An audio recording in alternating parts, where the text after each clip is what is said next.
ഈശോ മിശിഹായ്ക്ക് സ്തുതിയായിരിക്കട്ടെ. ഞാൻ മാണിപ്പറമ്പിലച്ചൻ. ഫ്രാൻസിസ് പാപ്പയുടെ ആരോഗ്യസ്ഥിതി. നമ്മൾ ഒരു ആൻറ്റിബയോട്ടിക്സ് എടുക്കുമ്പോൾ 5 ദിവസത്തെ കോഴ്സ്, 7 ദിവസത്തെ കോഴ്സ് അങ്ങനെയാണല്ലോ. ഇപ്പോൾ മാർപ്പാപ്പയ്ക്ക് കൊടുക്കുന്നത് 11 ദിവസം നീണ്ടു നിൽക്കുന്ന ഒരു ആൻറ്റിബയോട്ടിക്സ് ആണ്. ഈ രോഗം മൂർച്ഛിച്ചതുകൊണ്ടും പിന്നെ അദ്ദേഹത്തിൻ്റെ ഒരല്പം ഓവർ വെയ്റ്റ് ഉണ്ട്. അദ്ദേഹം കാലിൻ്റെ മുട്ടിന് പ്രശ്നമുള്ള കാരണം കൊണ്ട് വീൽ ചെയറിലിരുന്നു കൊണ്ടാണ്. അപ്പോൾ ഇന്ന് എഴുന്നേൽക്കാനോ എക്സർസൈസിനോ ഒന്നും സാധിക്കാത്തത് കൊണ്ട് വെയ്റ്റ് ഭയങ്കര കൂടുതലാണ്. പിന്നെ രോഗം മൂർച്ഛിക്കുകയും ചെയ്തു. അതുകൊണ്ട് 11 ദിവസത്തെ ആൻറ്റിബയോട്ടിക്സ് ആണ് മാർപ്പാപ്പയ്ക്ക് കൊടുക്കുന്നത്. അതിനോട് വളരെ നല്ല രീതിയിലാണ് മാർപ്പാപ്പ പ്രതികരിക്കുന്നത്. ആരോഗ്യസ്ഥിതി മെച്ചപ്പെട്ടുകൊണ്ടിരിക്കുന്നു. തീർച്ചയായിട്ടും അപകടനില തരണം ചെയ്തിട്ടില്ല, എങ്കിലും അത്ര പേടിക്കാനില്ല.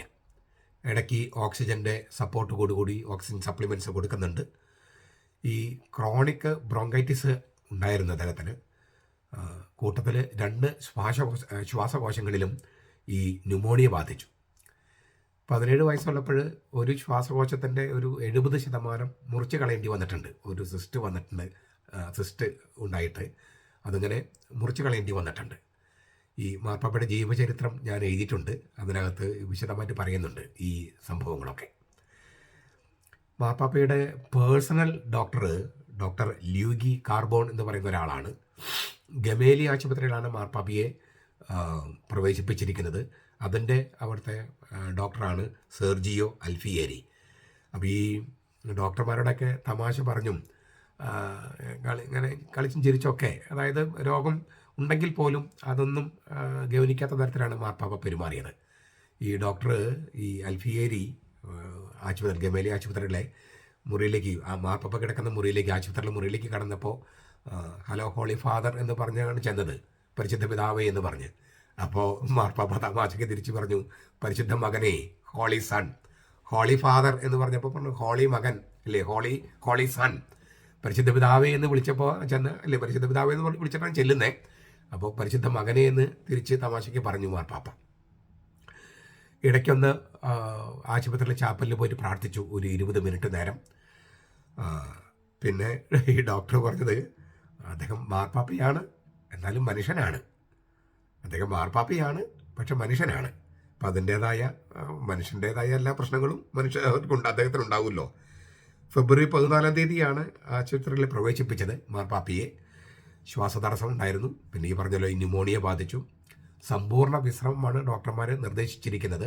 ഒരുപക്ഷെ അദ്ദേഹം ഒരുപാട് വർക്ക് ചെയ്യുന്ന ആളാണ്. അപ്പം അതുകൊണ്ട് ഇങ്ങനെ നിർബന്ധിച്ചാലാണ് ഈ വിശ്രമമൊക്കെ എടുക്കുകയുള്ളൂ. പിന്നെ മാർപ്പാപ്പ രാജിവെക്കുകയോ പിന്നെ ഇപ്പം മരിച്ചു പോകുമോ അങ്ങനത്തെ ചോദ്യങ്ങളോ ഉന്നയിക്കേണ്ട സമയമല്ലല്ലോ ഇത്. അങ്ങനെ ചെയ്യാനും പാടില്ല. നമുക്ക് അദ്ദേഹത്തിന് വേണ്ടി മുട്ടിപ്പായി പ്രാർത്ഥിക്കുക. പിന്നെയെല്ലാം ദൈവഹിതം പോലെ ആകട്ടെ, സംഭവിക്കട്ടെ.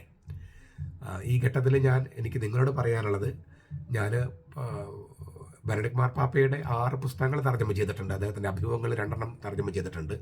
എന്നാൽ ഞാനൊരു ആരുടെ ജീവചരിത്രം എഴുതിയിരിക്കുന്ന ഒരു മാർപ്പാപ്പയുണ്ടെങ്കിൽ അത് ഫ്രാൻസിസ് മാർപ്പാപ്പയുടെയാണ്. അപ്പോൾ ഫ്രാൻസിസ് മാർപ്പാപ്പയുടെ ജീവചരിത്രം നമുക്കത് ആളൊരു ബിബ്ലിയയിൽ വാങ്ങിക്കാൻ കിട്ടും. താല്പര്യമുണ്ടെങ്കിൽ നിങ്ങളത് വാങ്ങിച്ച്, വളരെ ഇൻസ്പയറിംഗ് ആണ്. മാത്രമല്ല, ഇനിയിപ്പോൾ കുറച്ച് കഴിയുമ്പോഴൊരു മാർപ്പാപ്പയുടെ തെരഞ്ഞെടുപ്പൊക്കെ വരുമ്പോൾ ഈ പുസ്തകം, ഞാൻ എഴുതിയിരിക്കുന്ന പുസ്തകം വായിച്ചാൽ അതിൻ്റെ പ്രൊസീജിയർ മുഴുവൻ അതിനകത്ത് വളരെ മനോഹരമായിട്ട്, നിങ്ങൾ ആ വത്തിക്കാൻ്റെ ഉള്ളിക്കൂടെ നിങ്ങൾ കയറി ഇറങ്ങി പോയ പോലെയുള്ള ഒരു അനുഭവം ഉണ്ടാകും. അപ്പോൾ അതുകൊണ്ട് നിങ്ങൾ അതൊക്കെ ഒന്ന് വായിക്കണം എന്നൊക്കെ പറയാനുണ്ട്.